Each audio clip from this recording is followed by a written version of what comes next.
Hello friends, स्वागत है आप सभी का हमारे चैनल पर। तो आप भी हमारे साथ बने रहना चाहते हैं तो सब्सक्राइब करिए हमारे चैनल को और क्लिक करिए इस घंटी पर। डिक्टेशन शुरू होगी 5 सेकंड बाद।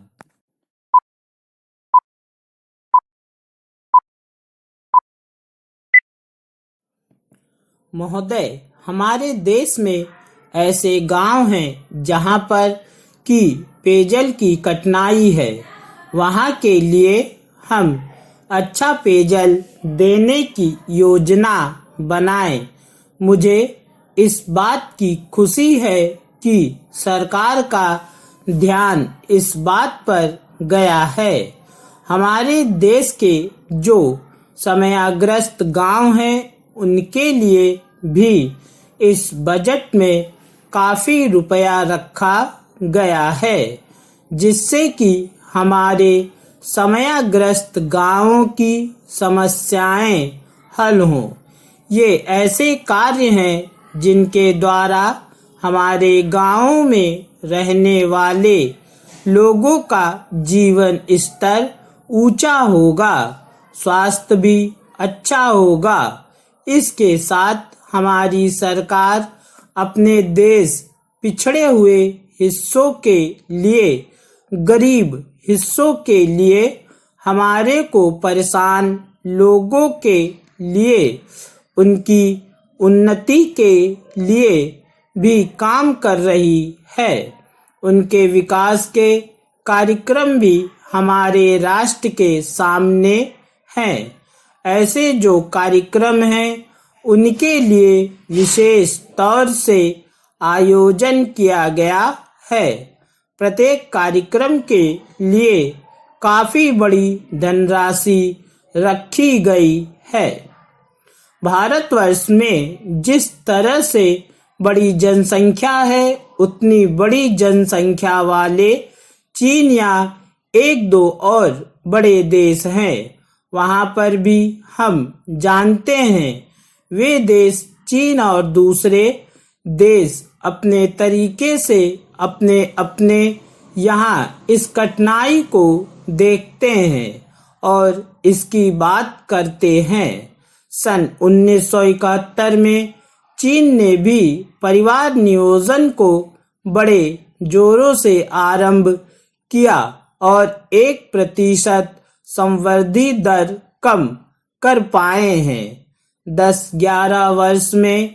और उनकी ऐसी योजना है कि करीब 2000 में नकारात्मक समृद्धि बनेगी और 2050 में जनसंख्या 35 करोड़ तक आ जाएगी। इस तरह से हम देखते हैं कि हर एक देश अपनी आवश्यकता के अनुसार योजना को बनाता है।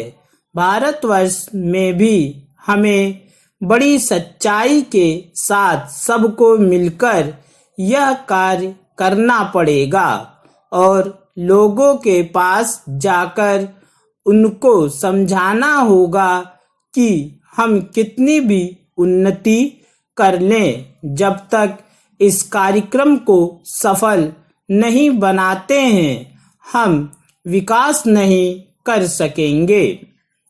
सभापति महोदय, मैंने बहस के बीच में बोलने की आशा नहीं की थी, क्योंकि हमें अपनी नीति को बहुत स्पष्ट कर दिया है। मुझे एक माननीय सदस्य से यह सुनकर आश्चर्य हुआ है कि हमारी नीति स्पष्ट नहीं है। मेरे विचार से हमारी नीति बिल्कुल स्पष्ट है। मुझे इस बात पर आश्चर्य है कि हमारे माननीय सदस्यों को हमारे देश की जनता पर विश्वास नहीं है, जिसे वह बराबर प्रकट कर रहे हैं। हम क्या ऐसे नागरिक हैं जिन्हें अपने में भी विश्वास है या नहीं? बहस को सुनते हुए मुझे ऐसा लगा कि यह प्रश्न उस प्रश्न से कहीं अधिक महत्व का है। बांग्लादेश के शरणार्थियों का क्या हो रहा है।